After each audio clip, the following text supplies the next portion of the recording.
ಜ್ವಾಲೆ. ಲಕ್ಷ್ಮಣ, ಮೆಚ್ಚಿದ ಈ ನಿನ್ನ ಜಾಣ್ಮೆಗೆ ಜಗತ್ತೇ ಅಚ್ಚರಿ ಪಡುವ ಹಾಗೆ ಸಪ್ತ ಋಷಿಗಳನ್ನು ಇಲ್ಲಿ ಪ್ರತಿಷ್ಠಾಪಿಸುತ್ತೀರಾ? ಇರಲಿ ಸೀತಾ, ನೀನೆಂತಹ ಸೌಂದರ್ಯವತಿ.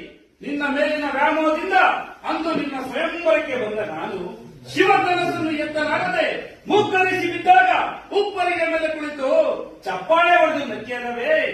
ಅಂದು ಆ ತುಂಬಿದ ಸಭೆಯಲ್ಲಿ ನನಗಾದ ಅಪಮಾನ. ಶಾಸ್ತ್ರ ಖಡ್ಗಗಳು ಏಕಕಾಲದಲ್ಲಿ ನನ್ನ ಶರೀರವನ್ನು ಛೇದಿಸದಂತಾಯಿತು. ಅಲ್ಲದೆ ಆ ಸೇಡಿಗಾಗಿ ನನ್ನ ಛಲ, ನನ್ನ ತಂಗಿ ಶೂರ್ಪಣಿಗೆಗಾದ ಅಪಮಾನದಿಂದ ನನ್ನ ರಕ್ತ ಕುದಿಯುತ್ತಿದೆ ಸೀತಾ, ಕುದಿಯುತ್ತಿದೆ. ನಿನ್ನನ್ನು ಅಪರಿಸಿಕೊಂಡು ಹೋಗಿ ಶೋಕವಿಲ್ಲದ ಅಶೋಕವನ್ನು ನಿಲ್ಲಿಸಿ ನನ್ನ ಅಂತರಂಗದವರೆಗೆ ಉದ್ಭವಿಸಿರುವ ಆಸೆಯನ್ನು ತೀರಿಸಿಕೊಳ್ಳಬೇಕಾಗಿದೆ. ಅದು ಅಲ್ಲದೆ ದುರ್ಘಟವಾಗಿ ಕೂಗುತ್ತಿವೆ.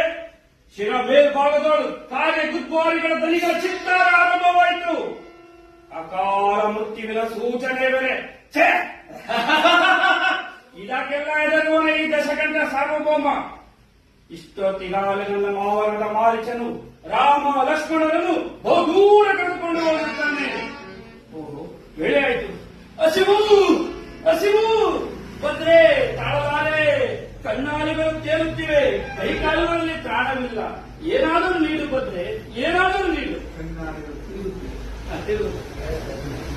ಏನಾದರೂ ನೀಡು ಬಂದ್ರೆ, ಏನಾದರೂ ನೀಡು. ಬಳಿಗೆ ಬಂದು ನೀಡು ಬಂದ್ರೆ.